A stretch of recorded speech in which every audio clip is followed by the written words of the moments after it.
Mesdames, Messieurs, bonjour. Nous allons commencer cette troisième journée des rencontres internationales en éducation et formation.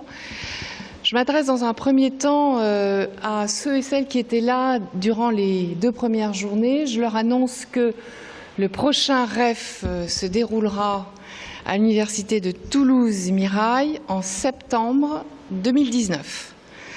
Donc, à tous les chercheurs concernés, il faut déjà se mettre au travail pour envoyer des projets de symposium à Jean-François Marcel, qui sera le grand organisateur de cette manifestation. Voilà. Cette troisième journée que nous vivons aujourd'hui en ayant déclenché la foudre, on peut le dire, voilà. Cette troisième journée est consacrée à l'alternance du monde de l'éducation et de la formation au monde du travail. Donc c'est pour nous une grande question qui est posée depuis bien des années, qui n'est toujours pas résolue et qui nous amène à concevoir toute cette journée de différentes manières, avec différentes focales et différentes modalités d'intervention. Première intervention, notre collègue de l'Université de Genève, France Méran. Merci France d'avoir accepté d'introduire la réflexion, de lui donner de l'épaisseur et donc de nous dire beaucoup de choses autour de l'accompagnement de l'alternance en situation de travail et de formation. Durant cette matinée, nous aurons donc une conférence suivie bien sûr d'un débat. Et puis, nous nous lancerons 3 défis autour de 3 ateliers.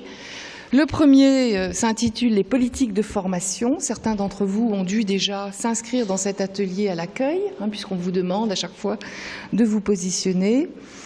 Un second atelier sera organisé autour des dispositifs hybrides de formation, en alternance, bien sûr. Enfin, un troisième atelier vise à travailler, étudier la question des compétences des acteurs en situation d'alternance. Ces 3 ateliers sont des ateliers de questionnement, de réflexion. Vous aurez des animateurs, des co-animateurs et en tout début d'après-midi, il y aura un retour de ces ateliers dans cet amphi afin que nous profitions tous de ce qui a pu être discuté, mis en débat dans chacun des ateliers. Nous conclurons en quelque sorte cette journée par 2 grandes tables rondes dont vous avez la présentation dans les documents qui vous ont été remis. 2 grandes tables rondes qui associent des professionnels du monde du travail, des formateurs, des enseignants-chercheurs. Et nous aurons le plaisir de vous accueillir un verre de l'amitié en fin de journée. Voilà, donc je n'en dirai pas plus. C'est une journée à laquelle nous tenons au CNAM, puisqu'elle est au cœur de nos préoccupations. Vous savez qu'ici, c'est un lieu où les questions de professionnalisation, de formation en alternance et de formation en situation de travail sont en permanence mises en débat. Donc je remercie toutes et tous d'être venus aujourd'hui malgré la pluie, mais vous serez récompensés parce que je crois que le programme est suffisamment alléchant. Donc France, tu as la parole.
Voilà, bonjour à toutes et à tous.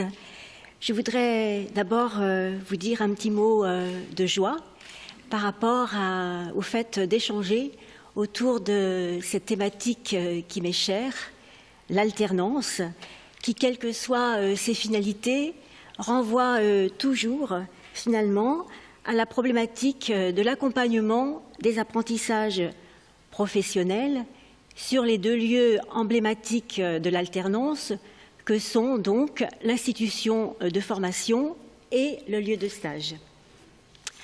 Alors cette thématique de l'alternance et de son accompagnement nous rattrape toujours au tournant lorsque l'on œuvre dans le monde de l'éducation et de la formation. Elle est en effet très importante et plus que jamais d'actualité. Elle concerne bien des praticiens, des enseignants, des chercheurs aussi. Et je voudrais dire d'emblée que cette conférence représente un défi assez redoutable, étant donné la proportion de personnes concernées par cette question dans la salle et spécialistes même de cette question.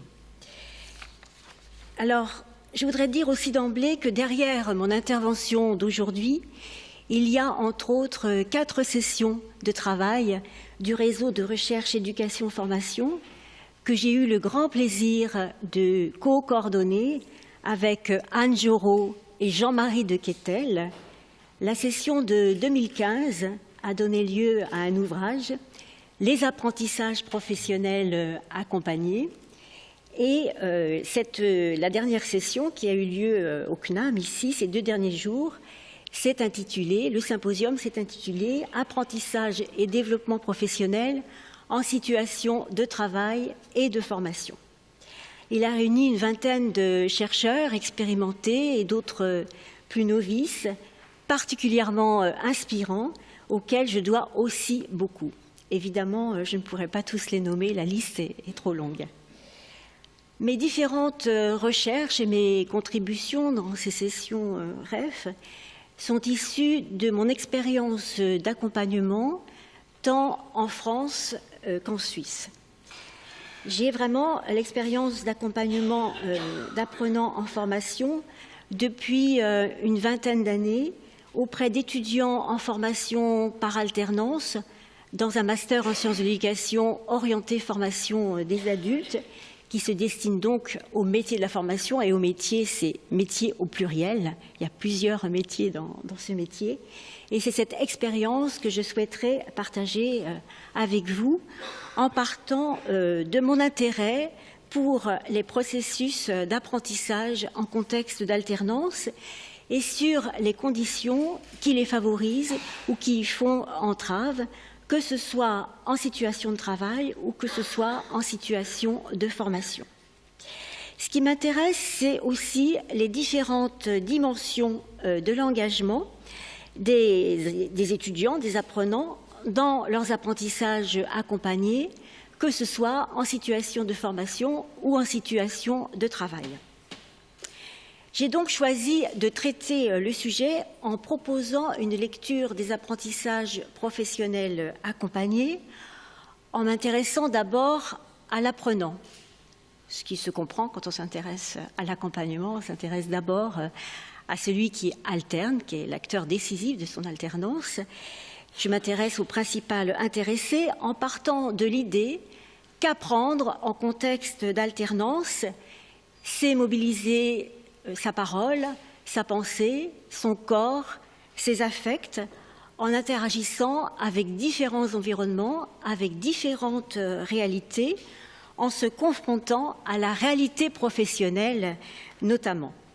Apprendre dans un tel contexte, c'est une activité qui mobilise donc des facteurs individuels, mais aussi des facteurs situationnels qui s'interpénètrent et qui sont valorisés par des médiations professionnelles qui sont présentes tant en situation de travail que de formation et qui sont donc censées favoriser les apprentissages et les transformations des personnes en alternance, en particulier lorsque leur formation se déroule aussi dans la temporalité d'une démarche d'accompagnement professionnel. Alors, je me suis appuyée sur un matériau empirique constitué des portfolios de développement professionnel que les étudiants rédigent dans le cadre du master dont je viens de vous parler, du master formation des adultes dans lequel je suis impliquée comme accompagnatrice, pour repérer un certain nombre de conditions liées à l'environnement de travail qui sont rapportées par les étudiants comme justement favorisant leur engagement dans leurs apprentissages. Alors voilà le questionnement, c'est quelles conditions liées à l'environnement de travail favorisent l'engagement dans les apprentissages des alternants.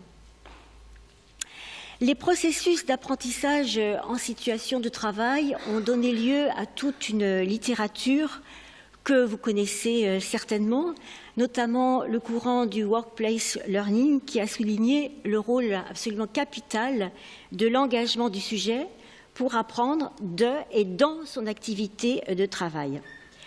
Dans le contexte de la formation professionnalisante universitaire dont je vous parle, cette entrée se montre tout à fait pertinente, comme on le verra tout à l'heure, mais elle présente aussi des limites, parce que la notion d'engagement y est assez floue. Chez Billett en particulier, je vous donnerai les références bibliographiques tout à l'heure en fin de conférence. Chez Billett, l'engagement du sujet recouvre une réalité composite qui englobe tout ce qui relève des dispositions personnelles du sujet par opposition aux caractéristiques de l'environnement de travail donc. Et ça s'appelle les affordances. C'est un très joli terme, affordance. C'est à la fois cueillir des opportunités, c'est à la fois des opportunités qui sont présentes en situation de travail. Il y a l'idée de donner et de recevoir. Et les affordances, c'est la présence dans l'environnement de ressources potentielles qui sont donc présentes dans l'environnement et de conditions qui favorisent l'apprentissage, mais également, il parle, Billett, de l'accès effectif de ces opportunités. Par rapport à l'engagement du sujet, il me semble qu'une ambiguïté subsiste quant à savoir de quel engagement il s'agit. Est-ce que c'est l'engagement dans l'activité de travail? Est-ce que c'est l'engagement dans le collectif de travail ou est-ce que c'est l'engagement dans une démarche d'apprentissage? C'est tout à fait intéressant, je trouve, de distinguer ces différentes dimensions, mais bien sûr, elles sont intimement liées, ces dimensions. Mais il me semble important de les distinguer dans un premier temps pour mieux analyser ce qui se passe en effet dans les environnements de travail. Et c'est la raison pour laquelle je vais mettre d'abord la focale sur l'engagement dans le collectif de travail et dans son activité en montrant en quoi et comment, finalement, les personnes impliquées dans l'encadrement des stagiaires sont susceptibles de conditionner positivement ou négativement l'engagement du stagiaire dans ses apprentissages. Ensuite, je me centrerai sur le dispositif d'accompagnement universitaire des stages en me demandant à quelles conditions l'accompagnement universitaire contribue-t-il en interaction avec l'expérience de stage à l'engagement du sujet dans ses apprentissages professionnels. Et au fil de ma présentation de ces conditions, j'évoquerai aussi les dispositions personnelles qui semblent entrer en ligne de compte dans l'engagement des sujets dans leur apprentissage, sur leur lieu de stage et dans leurs activités de travail. Avant de répondre à ces différentes questions, j'aimerais vous donner quelques éléments de contexte sur ce dispositif dans lequel je suis donc impliquée.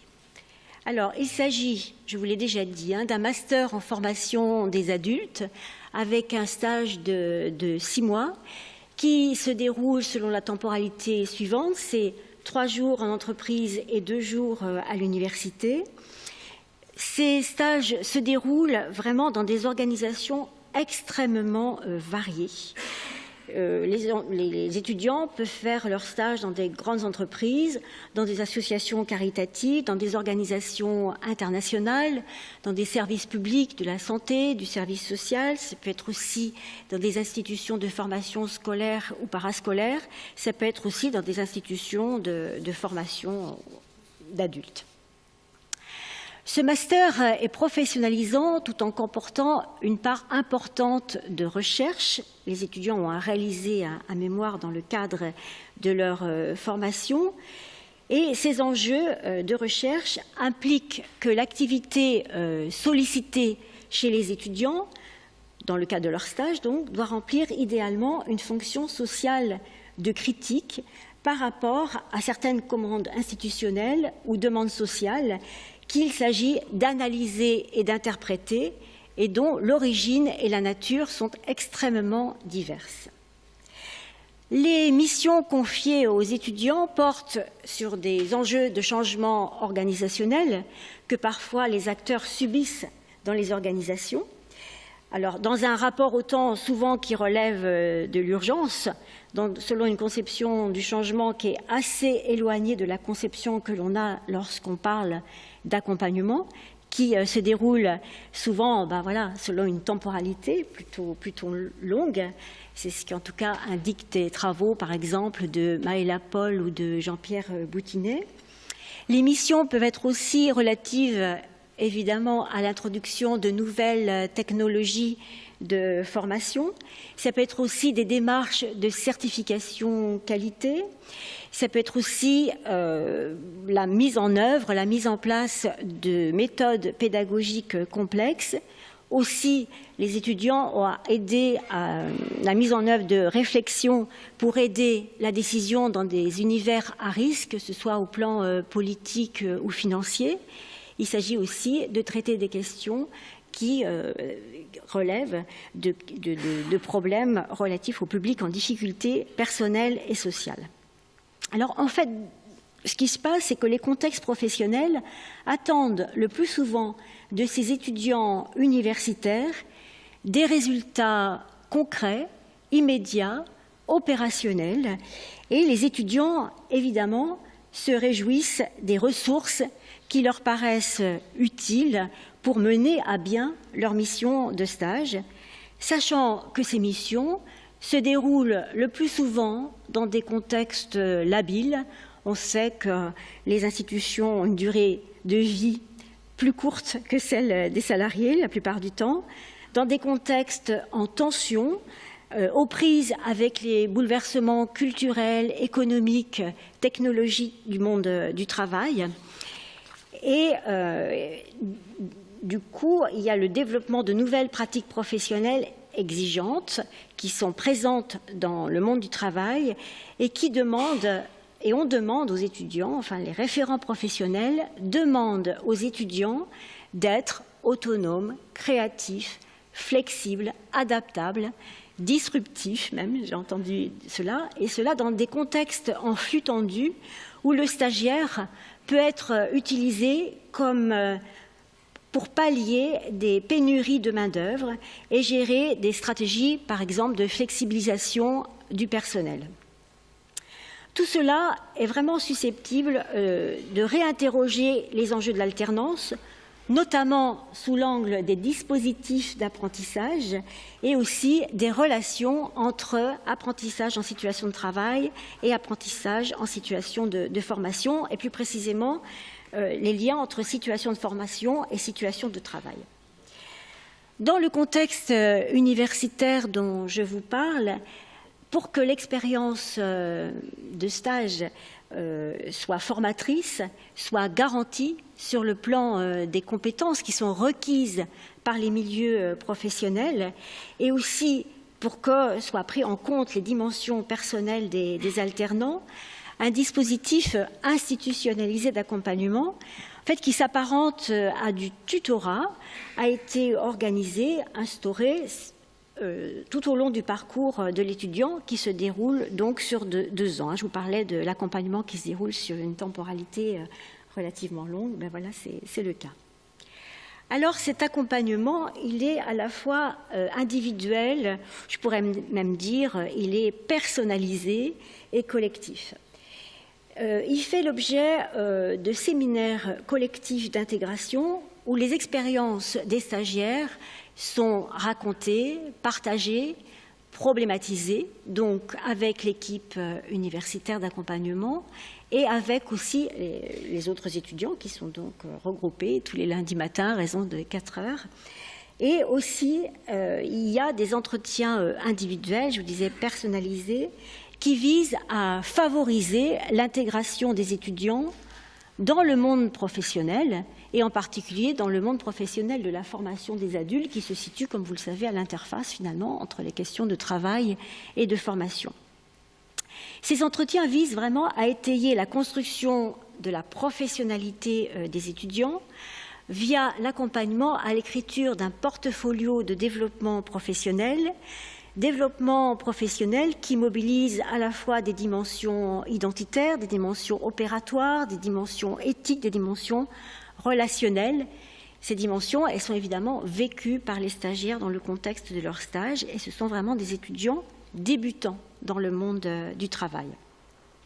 Ce portfolio, il est présenté comme une démarche de reconnaissance personnelle et professionnelle de la construction de leur professionnalité et l'objectif de cet écrit est que les étudiants restituent les actions et les réflexions qu'ils ont conduites en stage et aussi il leur est demandé de restituer les apprentissages qu'ils ont réalisés en contexte de travail.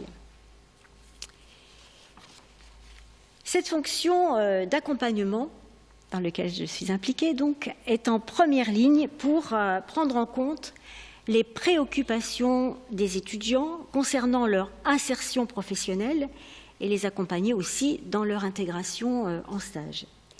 Elle est aussi en première ligne pour se préoccuper des apprentissages des étudiants en rapport avec les rôles ou les modalités de participation attendues par les étudiants, par les milieux professionnels.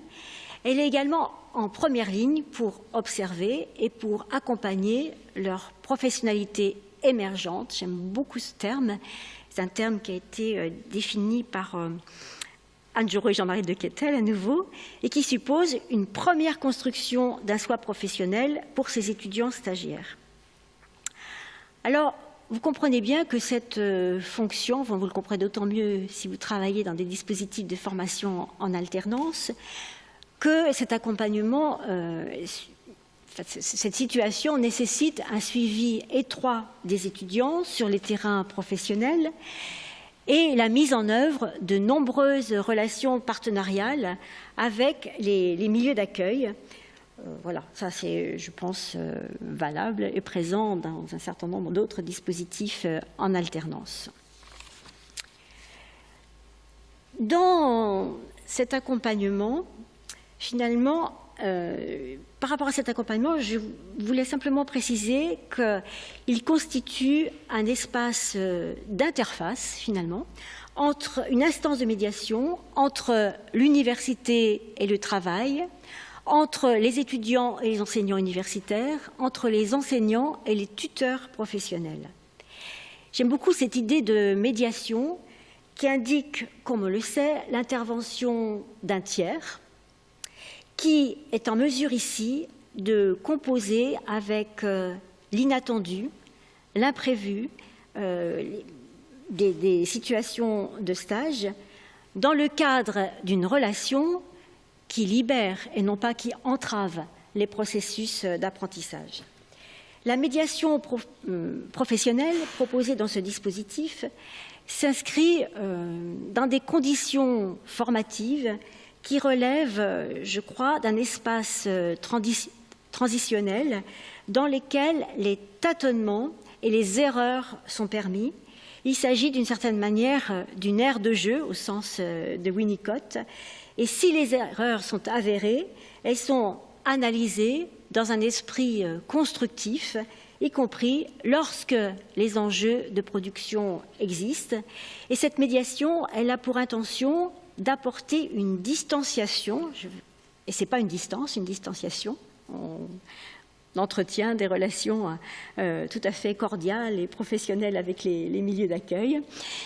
Et donc, quand même, ce qui est vraiment ce qu'on essaie de mettre en place, c'est que les étudiants prennent du recul par rapport aux situations professionnelles dans lesquelles ils sont impliqués, parce que ce n'est pas évident de prendre évidemment du recul lorsqu'ils sont impliqués dans le feu de l'action. Dans le cadre de leur accompagnement, à l'écriture du portfolio, les référents universitaires que nous sommes, on travaille dans le cadre d'un collectif de 4 personnes, accompagnent l'analyse que fait chaque étudiant du contexte de son terrain d'accueil. On travaille avec lui aussi la question de l'analyse de la demande de mission et de son évolution au cours du stage. On travaille avec lui aussi la question des interactions dont il est partie prenante dans son milieu professionnel. On travaille aussi avec lui les attitudes qu'il adopte. On pense avec lui les acteurs qu'il rencontre dans son contexte de stage et on pense avec lui finalement l'évolution de sa posture professionnelle. Pour l'élaboration de ce portfolio, en fait, les accompagnateurs négocient avec chaque étudiant des pistes de réflexion qui prennent en compte les situations professionnelles singulières que rencontre chaque étudiant. Dans cet usage du portfolio, ce que je peux dire d'emblée, c'est que l'étudiant est partenaire d'une co-évaluation qui donne lieu à des dialogues avec l'équipe de formateurs universitaires, mais aussi avec le groupe de pairs qu'il rencontre dans le cadre des séminaires collectifs d'intégration dont je vous ai parlé tout à l'heure. Le dispositif, en fait, tente de favoriser une réflexivité dialogique qui est outillée par un certain nombre de consignes, de discussions et d'écriture pour le portfolio, qui est outillée aussi par des trames conceptuelles qui visent à dépasser une réflexivité limitée au retour narcissique complaisant sur sa propre expérience de stage. Donc cette écriture leur permet d'exprimer les sources, la nature, le type des perturbations qu'ils vivent, tout en développant des capacités réflexives. On y trouve trace dans ces portfolios des épreuves de passage qu'ils traversent, on y trouve trace aussi des tensions affectives, cognitives qu'ils éprouvent, et aussi surtout des stratégies qu'ils mobilisent pour réaliser les apprentissages nécessaires à leur professionnalité. Alors que le stage, je crois que je l'ai dit, mais j'enfonce le clou, finalement constitue pour eux vraiment une première formation en alternance et de surcroît dans le champ de la formation des adultes. Alors, pour ces étudiants, le stage, c'est vraiment un saut dans l'inconnu, c'est un saut dans un territoire inconnu, un passage dans un lieu autre, étranger, risqué, qui bouscule fortement leur représentation et qui correspond manifestement à un moment de transition qui est source d'émotions contradictoires et qui proviennent, ces émotions, à la fois de la crainte de ne pas être à la hauteur de ce qui est attendu d'eux par les milieux professionnels comme formateurs d'adultes, et également des émotions qui sont liées au désir de mettre à l'épreuve leur projet professionnel. Leur choix d'entrer dans cette formation de formateurs d'adultes résulte le plus souvent d'identifications qu'ils ont pu opérer par rapport à des figures marquantes qu'ils ont rencontrées, notamment à l'université, des professeurs ou des formateurs qui interviennent dans le monde de la formation des adultes, qui leur ont donné l'idée, le désir, l'envie de travailler dans ce métier. C'est aussi le plus souvent des rencontres avec des tuteurs chevronnés qui sont invités par l'université, qui leur donnent envie d'entrer dans ce métier. Et cette décision d'entrer dans le métier de formateur d'adultes se déroule dans une temporalité extrêmement courte, c'est-à-dire qu'ils ne sont pas depuis tout petit en train de se dire « je vais devenir formateur d'adultes ». C'est quelque chose qui se décide de manière très, très rapide sur la temporalité d'une année, parce que ce métier n'est pas si connu, en tout cas pas tant que ça en Suisse. Alors, après cette présentation du contexte, un petit peu longue peut-être, je ne sais pas, venons-en maintenant aux propos que tiennent les étudiants à propos de leur environnement de travail. Alors, toujours là, je me suis référée à ce qu'ils disent dans les portfolios, en lien avec ma première question sur les conditions qui favorisent ou qui entravent l'engagement dans les apprentissages de ces étudiants.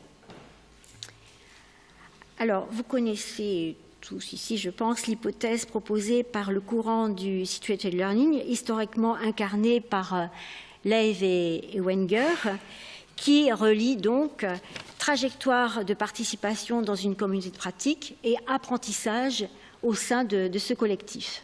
L'idée, c'est qu'un nouveau venu qui arrive dans un collectif de travail occupe au départ une position périphérique et accède à des ressources au sein d'un environnement de travail, donc les affordances dont j'ai parlé tout à l'heure, qui vont lui permettre d'acquérir des connaissances, des compétences pour le collectif en question. Et la maîtrise de ces compétences va lui permettre progressivement de conquérir une place de plus en plus grande dans l'organisation et de s'y engager davantage.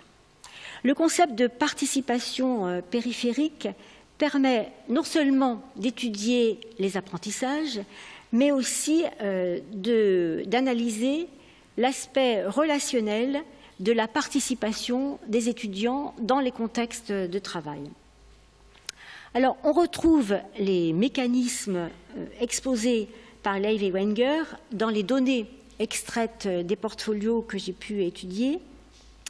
Et ces portfolios, enfin les discours écrits des étudiants dans ces portfolios, montrent vraiment l'importance qu'a pour eux l'accueil sur le lieu de stage, la manière dont ils ont été introduits, accueillis sur le lieu de stage, et en particulier par le tuteur de stage, qui peut être un tuteur qui est un tuteur officiel, on va dire, avec lequel on a signé la convention de stage, mais souvent le tutorat est distribué dans l'organisation et délégué, confié à des tuteurs de proximité.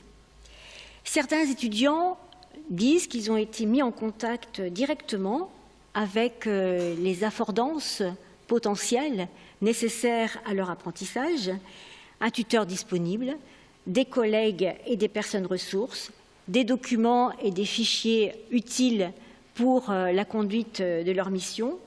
On retrouve là les trois types d'affordances qui ont été identifiés par Billet, cet auteur dont je vous parlais tout à l'heure, à savoir la guidance directe, c'est-à-dire le tuteur disponible, la guidance plus indirecte, c'est-à-dire les interactions avec les collègues qui ne sont pas dédiés directement à l'accompagnement de l'étudiant stagiaire. Ça peut être aussi d'autres personnes ressources qui sont présentes dans l'environnement de travail. Et on retrouve aussi l'importance de l'accès donc au matériel. Ces étudiants relèvent généralement dans leur portfolio l'importance à l'arrivée du stage, sur leur lieu de stage, d'un accès facilité aux ressources humaines, logistiques, informationnelles nécessaires à l'accomplissement de leur mission. Mais les étudiants aussi, certains étudiants évoquent les affordances, à contrario, en estimant que leur arrivée sur le lieu de stage n'a pas été suffisamment préparée, ce qui a nui finalement à leur engagement ultérieur. Malgré le soin qui a été pris le plus souvent quand même à l'élaboration d'un cahier des charges où les responsabilités respectives de chaque acteur impliqué dans l'alternance ont été quand même assez clairement mentionnées. Lorsque les étudiants sont confrontés à une absence d'accueil, eh bien, certains d'entre eux prennent cependant l'initiative d'aller chercher des informations cruciales, d'aller solliciter des personnes ressources qui détiennent des informations clés sur l'organisation. Dans ce cas, on voit bien que l'accessibilité aux ressources résulte d'une interaction entre des facteurs individuels et des facteurs situationnels. Donc des facteurs situationnels, c'est donc notamment un environnement vraiment peu favorable à l'accessibilité des informations et des ressources qui peuvent être importantes pour la réalisation de la mission. Et les facteurs individuels, ça va par exemple être la détermination, la débrouillardise de l'étudiant à obtenir des informations importantes. Ce qui ressort des portfolios, en tout cas, quelle que soit la manière dont les personnes ont été accueillies, c'est l'importance du climat socio-affectif, donc disponibilité et bienveillance du tuteur, par exemple, pour leur engagement ultérieur. Au-delà de l'enjeu de l'accès immédiat aux affordances, la phase d'accueil s'avère cruciale pour l'apprentissage sur un autre point. C'est le moment où se manifeste une reconnaissance réciproque entre le stagiaire et la personne qui accueille. Ça, c'est vraiment très important, cette question de reconnaissance réciproque. Une étudiante dit, par exemple, « Mon projet de stage a d'emblée plu à ma tutrice et à mon directeur, qui étaient enchantés que l'on s'intéresse à leur équipe. J'étais aussi ravie que l'on s'intéresse à ma mission. » Alors, on peut faire l'hypothèse qu'aux yeux des responsables de l'institution en question, le stage négocié avec l'université est appréhendé par le contexte professionnel comme un signe d'intérêt, de reconnaissance d'une institution qui est dotée, pour ce contexte professionnel-là, d'une certaine légitimité. Il y a autre chose qui est important de voir aussi et qui se passe au cours du stage, c'est vraiment est-ce que l'étudiant a la possibilité de s'impliquer dans l'activité de travail. Ce qui, évidemment, quand il s'implique dans l'activité de travail, ça favorise les interactions avec des collègues qui peuvent être source d'apprentissage pour l'alternant. L'apprentissage se fait alors par observation, par essai-erreur, et les étudiants écrivent dans leur portfolio qu'ils captent des informations dans les interstices de l'organisation. Par exemple, en tendant l'oreille lors de conversations informelles, ou qu'ils remarquent aussi, disent aussi qu'ils remarquent beaucoup de choses en observant leur tuteur de stage, qui représente plus ou moins une figure d'identification, un modèle. D'où l'importance finalement de facteurs qui conditionnent l'accès à l'activité. Et ces facteurs, ça peut être par exemple la localisation du poste de travail, qui permet ou non de participer à la vie de l'équipe. Sinon, le stagiaire se sent comme un membre isolé, ne faisant pas partie de l'équipe, ce qui est de plus en plus fréquent à l'ère du numérique et aussi pour ces étudiants de la génération digitale qui préfèrent, et quelquefois ils n'ont pas le choix, travailler plutôt à la bibliothèque de l'Uni ou chez eux pour réaliser leur mission, mais ce qui peut parfois les priver de l'accès à certaines opportunités d'apprentissage. Alors ça, c'est quelquefois problématique, et les étudiants déplorent, même s'ils ont choisi de travailler de cette façon-là, vraiment déplorent l'absence de conditions qui leur permettent vraiment de réaliser leur mission dans les meilleures conditions. Un autre facteur concerne le rôle du tuteur, qui peut permettre ou non l'activité du stagiaire en lui permettant vraiment d'accéder à l'activité.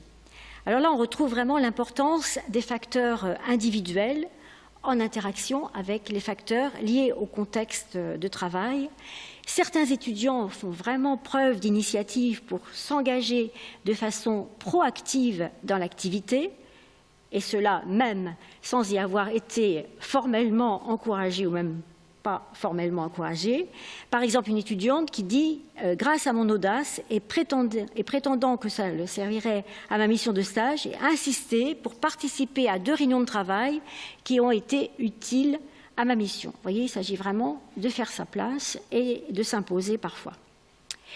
D'autres étudiants établissent des liens entre participation, reconnaissance et construction de leur identité professionnelle. Une étudiante dit par exemple « Le fait d'appartenir à une communauté de travail et d'être reconnue m'ont aidé à renforcer mon identité professionnelle. » Il y a une autre étudiante qui illustre vraiment bien cette boucle vertueuse entre engagement dans l'activité, apprentissage, reconnaissance mutuelle, participation et retour sur l'engagement dans l'activité. Par exemple, elle dit, cette étudiante, le fait d'être autonome dans mon travail m'a permis d'obtenir la confiance de mes supérieurs. Voyant mon intention d'apporter une plus-value à l'organisation, la direction me faisait participer à la politique de l'organisation et me demandait souvent mon avis dans des affaires en cours. Donc on voit ici que l'étudiante se sent valorisée par une prise au sérieux du travail qu'elle réalise. Il ne s'agit pas de tâches marginales qui lui sont confiées ni d'exercices de style. Réciproquement, on voit que la direction est prise au sérieux par la stagiaire qui s'investit dans l'activité proposée par la direction. Ce que je peux dire aussi à propos des conditions d'engagement du stagiaire dans l'activité du travail, c'est que vraiment le climat du travail au sein du collectif est très très important. Il y a vraiment des climats qui favorisent plus l'engagement dans l'activité et donc aussi l'engagement dans les apprentissages. Il y a des climats organisationnels qui sont qui favorisent vraiment plutôt des apprentissages coopératifs, puis il y a des climats organisationnels qui favorisent plutôt, hélas, la compétition entre les personnes, et il y a des organisations de travail qui sont particulièrement conflictuelles. Et d'ailleurs, les étudiants sont très sensibles au fait que leur tuteur assure une fonction de protection par rapport à cela, en les préservant parfois vraiment d'enjeux qui ne les regardent pas directement. Il y a autre chose qui est important aussi par rapport à la question des conditions d'engagement du stagiaire dans l'activité de travail. C'est un petit peu ce que je vous disais tout à l'heure, c'est le degré de liberté qui est laissé aux stagiaires. Le degré de liberté laissé aux stagiaires, quelquefois, comme je vous l'ai dit, ça convient très très bien à l'étudiant de se retrouver à la périphérie de l'activité pour mieux se concentrer sur sa mission, mais ça le prive d'affordance. Le degré de liberté, ça concerne aussi l'exemple d'une étudiante que j'ai en tête à qui on demande de reprendre la mission d'une étudiante qui a été initiée déjà par une étudiante de la volée précédente, enfin de la promotion précédente, parce qu'on est ici en France, on ne parle pas de volée, de la promotion précédente, et qui finalement ne peut pas donner une orientation personnelle à son travail. On retrouve là le principe d'autodétermination en réalité, qui est vraiment très très important évidemment pour le développement des compétences. Il y a un autre élément important dont je voudrais parler, c'est le sentiment de sécurité psychologique qui joue un rôle vraiment tout à fait essentiel dans l'engagement et l'apprentissage au travail. L'hypothèse de la sécurité psychologique est que l'apprentissage en contexte de travail nécessite que l'apprenant perçoive qu'il peut donner à voir ses doutes et ses erreurs sans trop de risques pour son image et pour qu'il puisse réellement adopter des comportements d'apprentissage. Alors ce sentiment de sécurité psychologique, il tient à quoi? Il tient au regard qui est porté sur lui par les supérieurs hiérarchiques, par le supérieur hiérarchique ou par le tuteur ou par les collègues qui sont présents dans l'environnement de travail. Et les étudiants disent dans leur portfolio combien ils étaient sensibles au fait que ces personnes ont été plutôt bienveillantes, non jugeantes, encourageantes, en les considérant vraiment comme des stagiaires. Parce que par rapport à ce que je vous disais tout à l'heure du statut de stagiaire, vous avez vu qu'on leur confiait des missions vraiment importantes et que du coup, ils sont vraiment envisagés comme des salariés à part entière.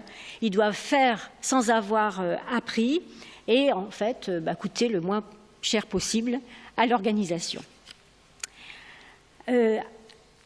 Par rapport à cette question du sentiment de sécurité psychologique, il y a des étudiants qui déplorent au contraire que leur tuteur leur impose une façon de faire assez autoritaire, qui ne leur laisse absolument aucune marge de manœuvre. Je crois que le contrôle excessif du tuteur est rédhibitoire quand même pour apprendre. Et puis aussi, le tuteur peut très bien ne pas tenir compte des propositions, des suggestions apportées par les étudiants, qui sont pourtant quelquefois étayées aussi par l'accompagnement universitaire. Il y a vraiment une caractéristique qui est souvent déplorée par les stagiaires chez leurs tuteurs, c'est ce que l'on pourrait qualifier d'abus de pouvoir. Et l'abus de pouvoir, ça correspond, à mon avis, à une privation d'accès à des affordances importantes. Alors, évidemment, des affordances importantes pour la mission de stage. Il n'est pas forcément question que le stagiaire soit au courant de tout ce qui se passe, ce qui s'est passé dans l'organisation, même si, évidemment, c'est important qu'il connaisse l'histoire de la communauté de pratique dans laquelle il est impliqué. Et ça revient très, très souvent dans les portfolios. Le tuteur qui est peu enclin à leur donner des informations importantes. Ou bien alors, les stagiaires reçoivent des consignes peu claires, des consignes contradictoires. Ils déplorent aussi le manque d'expérience de leur tuteur, ce qui peut être vécu comme insécurisant ou relativement insécurisant en fonction, évidemment, aussi des alternants, qui arrivent chacun aussi avec leur histoire personnelle, sociale, leur trajectoire de réussite ou d'échec, leur confiance en eux-mêmes, etc., etc.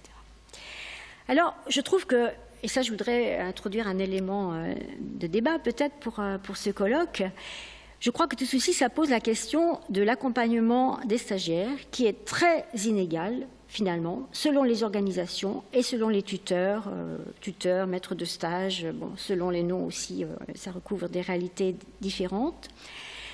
Ces tuteurs, ces maîtres de stage sont parfois partie prenante de l'accompagnement des stagiaires, mais quelquefois, cette mission leur est imposée et surtout leur est imposée sans prendre en compte le temps que prend l'accompagnement des étudiants dans les contextes de travail. Et ça, c'est quand même très dommageable. On sait qu'accompagner un étudiant, c'est évidemment très chronophage, et surtout si cette fonction n'est pas reconnue et voire subie.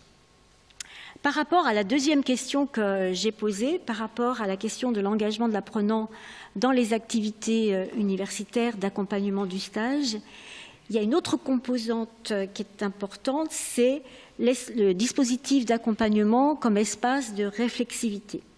Beaucoup d'étudiants dans leur portfolio relèvent l'utilité de ce dispositif d'accompagnement comme vraiment un espace-temps propice à la réflexion sur leur pratique de stage. On retrouve là tous les ingrédients de la réflexion sur l'action de Schoen et de bien d'autres ensuite. Et vraiment, ce qu'ils disent, c'est heureusement qu'on a ce recul possible, spatial et temporel par rapport à l'action, qu'il est possible dans ce lieu-là, dans cet espace-temps-là, d'expliciter notre action, de conceptualiser notre action. Bon, comme je disais tout à l'heure, c'est en effet difficile et pour nous tous de réfléchir quelquefois dans le feu de l'action. Alors, dans cet espace-temps d'accompagnement, les étudiants recourent à des outils théoriques et méthodologiques pour mieux comprendre les situations dans lesquelles ils sont impliqués et aussi pour apprendre à poser et à traiter les problèmes complexes, finalement, qui leur sont donnés à comprendre, à résoudre. Et puis aussi, il me semble que cet espace, enfin c'est ce qu'ils disent dans les portfolios, les ouvre à d'autres interprétations des situations. Ces outils, en fait, aident les étudiants à être, on le voit bien, dans une posture d'analyse et de recul, notamment lorsque la charge émotionnelle associée aux problèmes traités est forte. J'insiste sur cette question des émotions que je trouve est insuffisamment traitée par rapport au ressenti, aux perceptions des étudiants dans leur contexte de stage. Donc il peut s'agir, dans ce contexte d'accompagnement, d'offrir aux étudiants des outils alors là encore, la proactivité de l'étudiant peut très bien aller chercher ces outils par lui-même dans les différentes activités d'enseignement qu'il a suivies et qui leur permettent de traiter les situations problèmes qu'ils rencontrent, mais ça peut être aussi des outils qui sont travaillés en séance de supervision avec le tuteur universitaire. Ce qui frappe, c'est vraiment l'effet de subjectivation qui est produit par les outils d'analyse qui sont mobilisés en supervision. Comme j'ai eu l'occasion de le montrer dans différentes contributions, je pense que ces outils offrent un horizon où l'apprenant est autorisé et invité d'ailleurs à trouver sa propre voix, à affirmer sa propre parole et ses propres réponses aussi aux interrogations qui le traversent. Ce qui est vraiment, et ça c'est je trouve quelque chose qu'il faudrait investiguer tout particulièrement, ce qui est vraiment abondamment souligné par les étudiants, c'est vraiment l'importance des interactions socio-cognitives avec les pairs, avec les autres étudiants avec lesquels ils partagent leurs expériences, dans le cadre des séminaires collectifs d'intégration, mais également, évidemment, dans les interstices de leur vie à l'université et même en dehors de l'université, évidemment, il y a une vie en dehors de l'université, où vraiment ils partagent leurs expériences. Et ça, à chaque fois, ça ressort dans les séminaires. Heureusement qu'on est tous dans la même galère et qu'on peut échanger, se raconter et s'aider mutuellement. Et aussi parce qu'ils sont dans des organisations tellement différentes les unes des autres que ça leur donne à chaque fois des idées pour avancer. Ce qui peut paraître paradoxal, hein, mais c'est vraiment la différence qui leur permet de comprendre et de comparer leur propre situation. Il y a un autre élément qui est important par rapport au dispositif dans lequel je suis impliquée, c'est la fonction réflexive de l'écriture, qui contribue, entre autres, à un travail de métacognition où les étudiants analysent leur propre démarche d'apprentissage. Elle leur permet vraiment de prendre conscience de leur propre positionnement personnel en dehors de toute injonction, en dehors de toute influence des acteurs qui sont impliqués dans la situation de stage. Et encore une fois, de trouver, de construire, d'affirmer leur propre parole.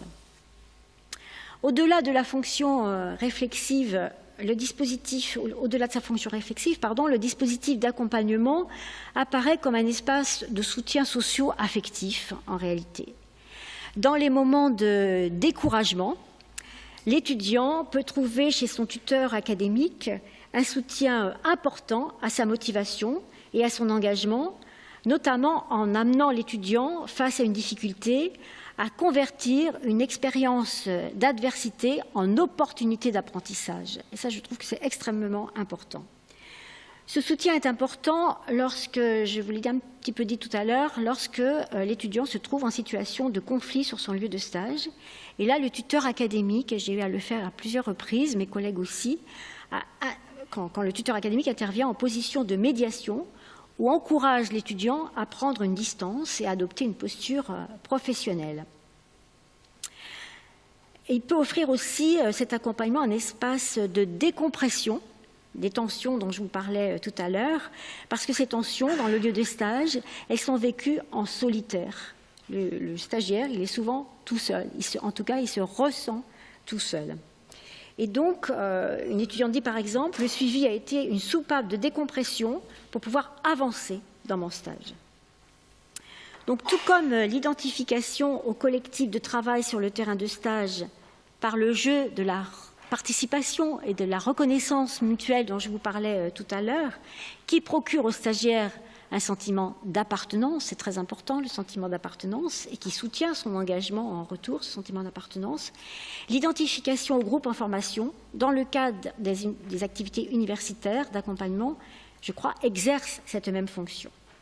Donc plusieurs étudiants relèvent le rôle d'espace de sécurité, ils disent souvent ça, ou d'espace protégé, pour reprendre un terme déjà connu, référencé dans la littérature scientifique grâce à mon collègue Étienne Bourgeois. Eh bien, là encore, le sentiment de sécurité psychologique apparaît indispensable, à la fois au plan affectif, cognitif, identitaire. Et il est intéressant de noter que ce sentiment de sécurité psychologique tient aussi à la stabilité relative qui existe dans l'environnement universitaire. Pas de menace à l'horizon, il y a beaucoup moins de sources de perturbations, selon certains étudiants, dans le contexte universitaire que dans le contexte du stage. Par rapport à la troisième question que j'ai posée, à savoir quels sont les facteurs individuels de l'engagement dans l'apprentissage en alternance, je vous ai dit tout à l'heure que l'engagement de l'apprenant dans un contexte de formation en alternance, il est aussi à regarder comme une série de dispositions personnelles qui entrent en interaction avec les conditions qui relèvent de l'environnement de stage et du dispositif d'accompagnement. Je crois qu'on peut regrouper ces dispositions personnelles, encore une fois, qui sont soutenues par tout un environnement situationnel, et notamment l'accompagnement des stages dans le contexte universitaire. Ces dispositions, je crois qu'on peut les regrouper en 2 catégories qui renvoient aux 2 sources principales d'engagement selon le modèle de l'expectancy value, c'est-à-dire aux sources qui relèvent de la valeur accordée à la tâche et celles qui concernent la perception qu'a l'étudiant de réussir la tâche qui lui est confiée, ou plutôt la perception qu'il a de sa capacité à réussir la tâche qui lui est confiée. Par rapport à ces dispositions reliées à la valeur perçue de la tâche, il y a un élément qui me paraît très important, c'est, alors pour faire court, ce qu'on appelle quelquefois la pulsion épistémophilique, c'est-à-dire le désir d'apprendre, de comprendre, de connaître, de découvrir. Par exemple, une étudiante qui écrit dans son portfolio « Tous les cours que j'ai suivis en FA ont nourri mes réflexions et ont formé mon univers de pensée actuel. Chaque cours a été une source d'apprentissage réel, car j'étais là pour ça. Qu'importe le diplôme final, ce qui comptait pour moi était d'apprendre. » Et puis une autre étudiante qui écrit plutôt « J'ai véritablement mis en lien les enseignements universitaires avec mon comportement et mes attitudes sur le terrain de stage. » Donc on retrouve là une dimension absolument essentielle de l'apprentissage, à savoir la motivation intrinsèque, c'est-à-dire cette attirance dispositionnelle pour la connaissance qui peut constituer un moteur puissant de l'engagement dans l'apprentissage, que ce soit d'ailleurs sur le lieu de stage ou sur le lieu professionnel. Par rapport à l'intérêt intrinsèque pour la tâche, la motivation intrinsèque est aussi à la base de l'intérêt exercé par la mission de stage proprement dite. Comme l'écrit une étudiante, le choix de son stage ne fut pas difficile à faire. Car j'avais une idée très précise du secteur vers lequel je voulais m'orienter. En effet, j'ai toujours été intéressée par la problématique des jeunes en rupture de formation. Je souhaitais d'ailleurs explorer cette problématique dans mon futur mémoire. Vous voyez, il y a déjà là, un horizon temporel, un horizon d'attente par rapport à ce qu'elle souhaite faire en termes de recherche. Par rapport aux dispositions reliées à la perception des chances de réussir la tâche, il y a d'autres dispositions qui ont davantage à voir avec l'autre composante du modèle d'expectancy value que vous connaissez certainement. C'est donc la confiance dans ses chances de réussir la tâche. Et là, je mettrai notamment la propension qu'ont certains étudiants à surmonter les défis. C'est-à-dire qu'ils osent vraiment affronter une difficulté, la surmonter, et tirer encore une fois une force de l'expérience d'adversité à laquelle je faisais référence tout à l'heure. Par exemple, une étudiante qui dit « Cette fragilité, il s'agit de sa timidité, est devenue l'origine d'une force, car j'ai décidé de me lancer des défis.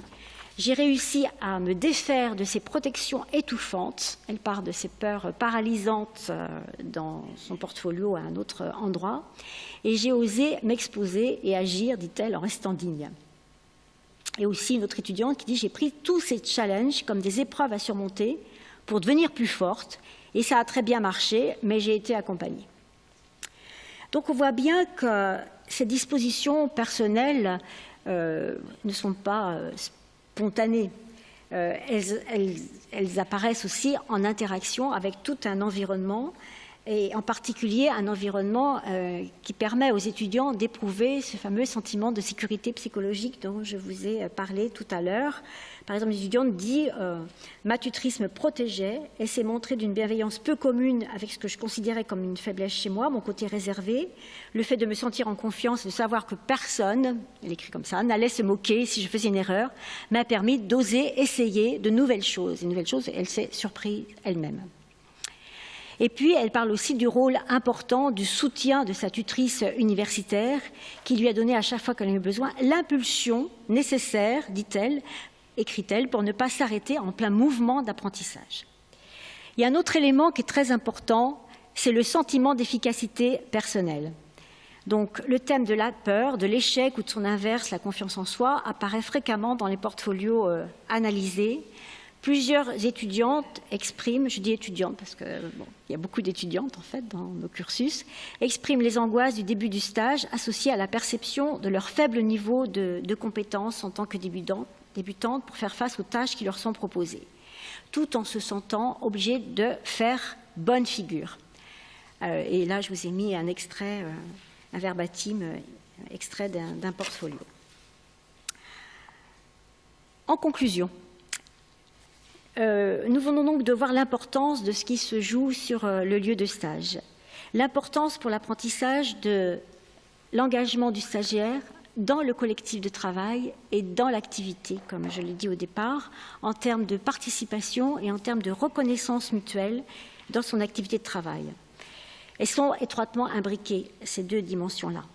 Et j'ai insisté sur les relations en boucle entre engagement dans le collectif et l'activité, accès aux affordances, apprentissage et effet en retour sur l'engagement. J'ai aussi mis en évidence un certain nombre de facteurs, bien sûr pas exhaustifs, susceptibles de conditionner positivement ou négativement l'engagement du stagiaire dans le collectif et dans l'activité. Il y a certaines caractéristiques qui sont liées à l'environnement de travail, vous avez vu, et d'autres qui sont plus spécifiquement liées au comportement et aux attitudes des personnes impliquées formellement ou informellement dans l'encadrement du stage. Ce que me montre ma pratique d'accompagnement, c'est que par rapport à cette question des apprentissages des étudiants, eh bien, le contexte offre un environnement plus ou moins favorable à l'apprentissage en permettant aux étudiants de participer ou non de manière significative au collectif de travail, en leur permettant ou non de construire des compétences, de faire usage ou non de leur savoir. Et là, il faut vraiment insister sur l'importance du rôle des tuteurs, selon la manière dont ils agissent sur la perception des alternants. Ils agissent sur le sentiment de l'utilité de la mission pour le stagiaire. Ils agissent aussi sur le sentiment d'autonomie des stagiaires, sur leur sentiment de compétence, sur le sentiment d'efficacité personnelle. Et encore une fois, les tuteurs adoptent des positions diverses dans les organisations. On a vu, je pense, assez bien la composante de l'accompagnement universitaire qui joue un rôle fondamental dans l'engagement de l'apprenant dans son apprentissage, un espace-temps ad hoc, distinct de la scène de travail, propice à une démarche de réflexion approfondie sur la pratique, un cadre sécure. Mais je crois que l'essentiel réside justement dans ce que je vous disais au départ, c'est-à-dire dans cette position d'interface entre l'université et le travail. C'est vraiment l'accompagnement comme espace d'interface qui me semble important de retenir, parce que c'est ça qui permet aux étudiants d'élaborer des liens de sens et d'instrumentalité entre les deux mondes du travail et le monde universitaire. Alors, juste pour terminer, cet accompagnement, en fait, ne laisse pas intact. Il se laisse prendre, et je suis vraiment impliquée dedans, par des situations vivantes, des situations singulières que l'on rencontre dans le cadre d'une activité conjointe avec l'étudiant et aussi avec les référents professionnels. Et cet accompagnement s'apparente, à mon sens, à du compagnonnage, où dimensions relationnelles et opérationnelles sont vraiment intimement liées, et où celui qui accompagne soutient au sens de valoriser celui qui est accompagné et non pour mettre en avant sa propre expertise. Donc pour créer les conditions favorisant la réflexivité du débutant en tant que personne qui, là en l'occurrence, développe quand même un degré d'autonomie et de responsabilité important qu'il s'agit d'étayer dans la visée aussi de résolution de problèmes, c'est-à-dire cela renvoie à une logique de construction d'une identité professionnelle du débutant. Il s'agit de le mettre en mouvement, cet alternant, dans un mouvement d'échange et de réciprocité. Et ce qui me paraît vraiment important de souligner pour finir, c'est que ce n'est pas le fait de travailler en soi qui est formateur, ce n'est pas l'activité, en tout cas seule, qui permet d'apprendre, à mon sens, mais c'est aussi ce qui est dit, ce qui est pensé, ce qui est discuté avec un autrui significatif.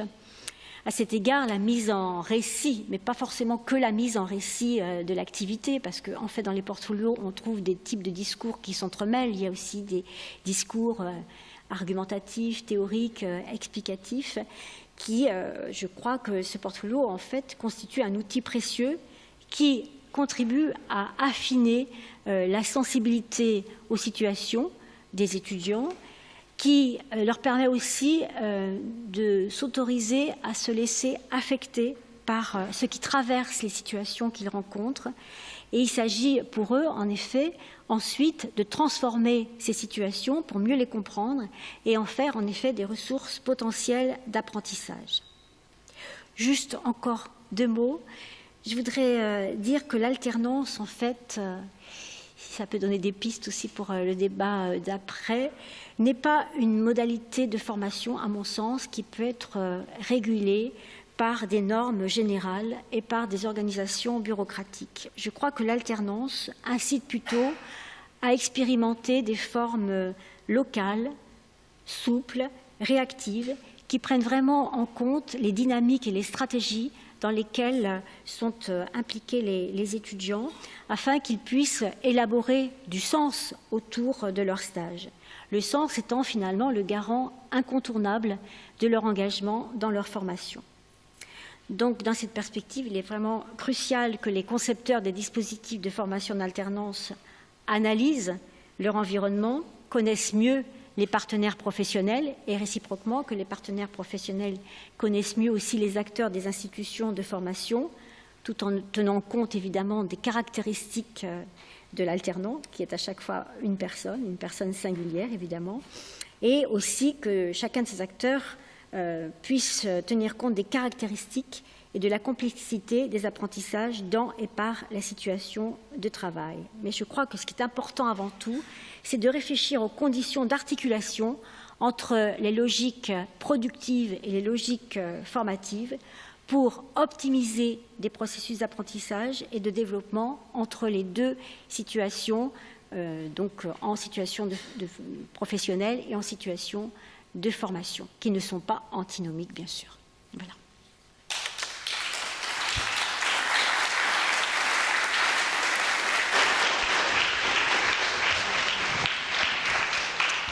Merci France, y compris pour les références que tu montres là.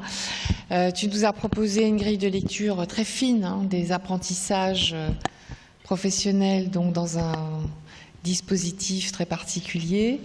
Et mieux que cela, tu lances toi-même le débat. Donc, elle nous incite du coup à lui répondre. Alors, je lance et je dis que ce débat est ouvert. Qu'en est-il des logiques productives et formatives? Qu'en est-il des conceptions générales ou locales des dispositifs d'alternance et des modalités d'alternance? Enfin, qu'en est-il aussi des apprentissages professionnels de ces alternants? Voilà, donc Pascal d'un côté, moi de l'autre, nous sommes à votre disposition pour vous passer le micro.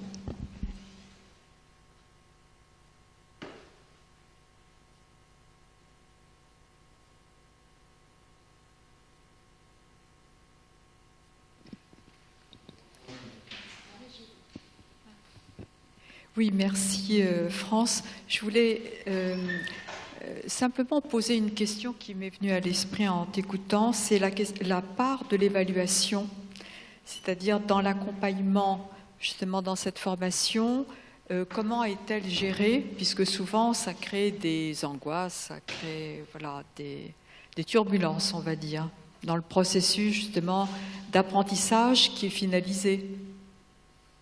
Merci.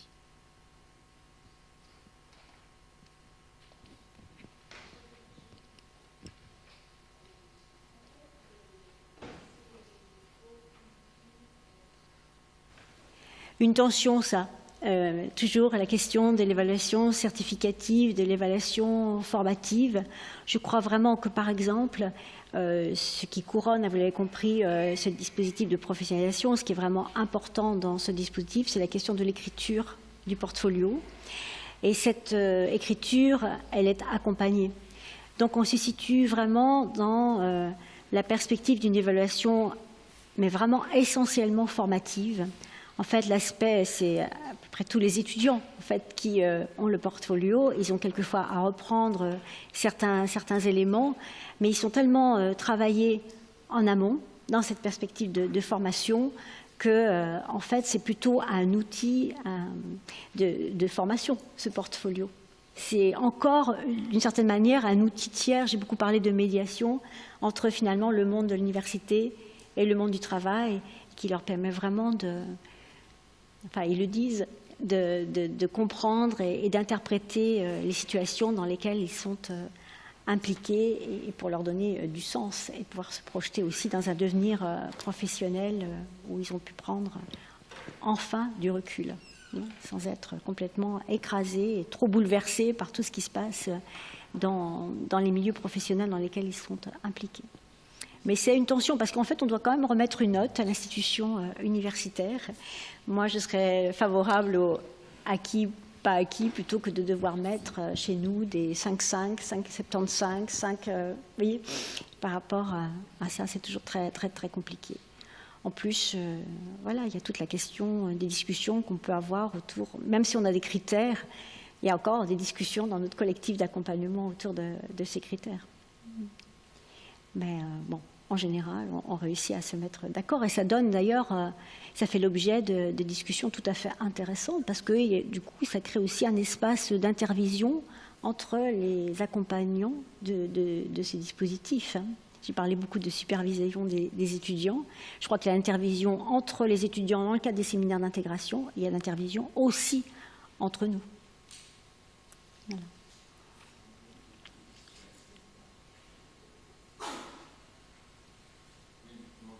Oui.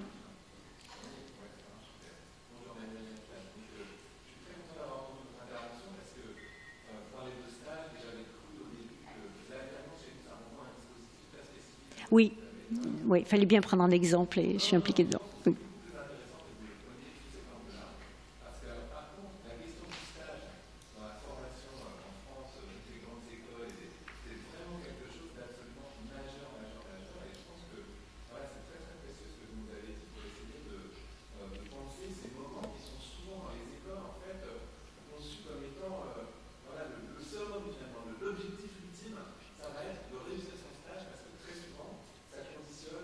L'emploi, c'est un passeport pour l'emploi.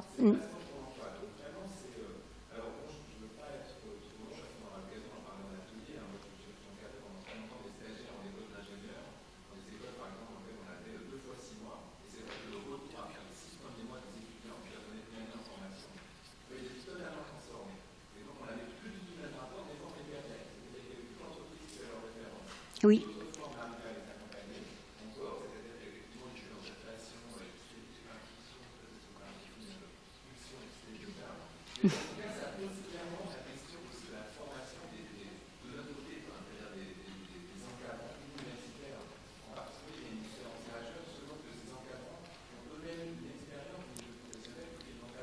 Bien sûr. Absolument. Oui, je vois tout à fait ce que vous voulez dire. Les stratégies défensives qui peuvent être mises en place par certains collègues qui ne connaissent pas forcément les milieux professionnels. Il se trouve que nous, dans le collectif dans lequel je suis impliquée, on a quand même une très grande expérience du monde de l'entreprise, de l'entreprise au sens générique du terme entreprise. Et on a tous été formateurs auprès d'adultes ou responsables de formation avant, ce qui ne nous empêche pas d'être enseignants par ailleurs, selon des modalités plus transmissives, on va dire. Mais c'est tout à fait intéressant d'accompagner, parce que évidemment que les étudiants, on les envisage en tant que personnes dans ce dispositif, et ça change absolument tout. Je crois même que ça nous permet de faire cours, quand on doit faire cours, de façon extrêmement différente. Je crois que le modèle transmissif des savoirs vraiment a montré ses limites par rapport aux difficultés que les étudiants rencontrent pour se préparer au milieu professionnel.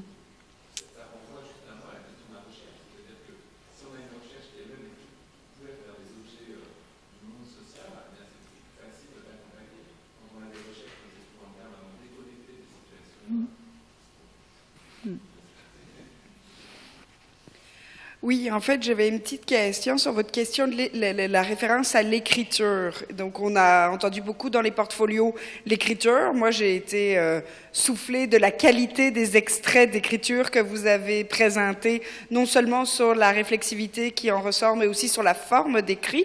Qu'en est-il des étudiants pour qui le passage par l'écrit est moins facile? Est-ce que vous travaillez vraiment avec eux autour de cette question-là? Et est-ce qu'ils ont la possibilité d'utiliser un autre support comme des vidéos ou autres médiums pour faire passer leurs idées que l'écrit qui est beaucoup valorisé dans les institutions universitaires?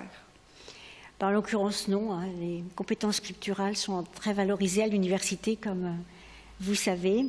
En fait, moi, je suis absolument passionnée par les questions d'écriture. Donc, moi, c'est une manière d'accompagner les étudiants que de les accompagner dans l'écriture du portfolio, y compris, et c'est d'autant plus intéressant, avec les étudiants en réelle difficulté, qui ont un rapport à l'écrit défaillant, enfin, difficile. Ça me paraît... Bon, après, moi, j'encourage beaucoup la tenue de journaux, d'écrits intermédiaires, voilà, où ils s'exercent à écrire sans consigne, sans juste ce qu'ils pensent. Je leur dis surtout écrivez, écrivez, écrivez. C'est quelque chose que je dis très très souvent. Bien sûr, ils n'ont pas forcément ces traces écrites, mais c'est une manière aussi de s'entraîner. Je pense que l'écriture contribue beaucoup à former la pensée. Je trouve que c'est extrêmement structurant, mais ça, c'est une position que j'ai. Après, par rapport à j'ai pas choisi les extraits pour dire je vais choisir des beaux extraits, des beaux verbatim. C'est sûr qu'ils sont quand même imprégnés. Ces écrits aussi... Ouais, je crois qu'on y voit la trace, l'influence des cours universitaires qu'ils suivent, par exemple. C'est sans doute pas par hasard qu'une des étudiantes parle d'espace protégé. C'est sûr qu'elle a été influencée, qu'elle a déjà rencontré cette notion-là, ce concept-là, dans les cadres des cours qu'elle a suivis. Et je trouve très important la question de l'écriture pour les professionnels. On est sans arrêt, de toute façon, à rendre compte, à mettre en représentation son action aussi au travers d'écrits divers et variés, et ça me paraît très important, d'autant plus que dans ce portfolio, les étudiants écrivent donc à propos de leur expérience de stage, leur demande de joindre aussi en annexe leur rapport d'activité. Donc c'est encore un genre de texte tout à fait différent, et je trouve cela extrêmement formateur. Alors c'est vrai qu'il s'en va de toutes les couleurs, que c'est difficile, que c'est exigeant, et que ça nécessite un accompagnement de tous les instants. En fait, l'accompagnement, je n'ai pas eu le temps de le dire, mais c'est une vigilance, un challenge de tous les instants. Il faut vraiment être passionné pour faire ce travail d'accompagnement. Et je pense qu'on est passionné quand on a aussi le sentiment que l'on apprend. Moi, j'apprends, mais vraiment, de chaque situation traversée par les étudiants. Vous voyez, moi, je le vois vraiment en réciprocité. Je crois que c'est très important, ce qui n'est pas toujours possible là quand on s'adresse à un amphi comme enseignante. Et là, voilà, j'adore qu'on parle ensemble. Enfin, voilà. Vous avez beaucoup insisté sur les facteurs individuels et donc j'avais une question en lien avec les compétences psychosociales. Est-ce qu'à l'Université de Genève, il y a des choses qui sont mises en place pour faciliter le développement de la confiance en soi, par exemple? Vous avez parlé du sentiment d'efficacité personnelle ou autre, afin d'accompagner les étudiants dans le développement justement de ces facteurs individuels. Alors, il n'y a pas d'instance de formation, à ma connaissance, dédiée spécifiquement à l'acquisition de compétences psychosociales. Elles s'acquièrent voilà, au fur et à mesure de l'avancée. Est-ce que j'étais aussi sensible à ce que disait le monsieur là-haut tout à l'heure? Je crois que ce que je vois, moi, c'est une transformation des étudiants quasiment à vue d'œil. C'est-à-dire que j'aime bien cette idée de transformer les expériences d'adversité, de difficulté en opportunités d'apprentissage. C'est valable d'ailleurs pour toutes les situations de la vie, cette propension à surmonter les défis, quoi qu'il arrive. Il y a plein d'épreuves dans la vie. Ben voilà, cette capacité à surmonter. Alors ça nécessite en effet un travail de soi sur soi important, mais je crois que là, l'accompagnement peut jouer un rôle tout à fait majeur. Maintenant, on n'est pas non plus des psys. Voilà. C'est toute la frontière aussi entre formation et thérapie. Quand ça va vraiment mal pour une étudiante, ben voilà, on peut éventuellement suggérer d'avoir aussi d'autres ressources à mettre en place. Il ne s'agit pas d'être tout puissant et de se dire voilà, l'accompagnement résout tout. Simplement, on essaie de faire au mieux, quoi, en fonction des situations, encore à chaque fois vivantes et singulières que traversent les étudiants. Merci.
Ça renvoie également à une autre question, c'est à la fois la prise de risque, mais ça renvoie également à la fonction d'accompagnement. Lorsque la fonction d'accompagnement est proche du management, de proximité de l'entreprise, n'est pas nécessairement la même chose que la fonction d'accompagnement qui est pratiquée dans une relation pédagogique indépendante des responsabilités managériales. Donc il y a là deux sujets de fond, je pense. Droit à l'erreur, tâtonnement, prise de risque en situation de contrat en alternance, tâtonnement, prise de risque, accompagnement dans la situation que vous avez évoquée tout au long de la matinée. De toute façon, les étudiants, qu'ils soient sous contrat ou pas sous contrat, ils cherchent à se faire reconnaître par les lieux de travail, parce que comme on l'a un petit peu évoqué tout à l'heure, le stage est un passeport pour l'emploi. Ils choisissent aussi une formation par alternance, même si ce n'est pas sous forme de contrat, pour se faire reconnaître, se faire embaucher. C'est un des motifs.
Merci France.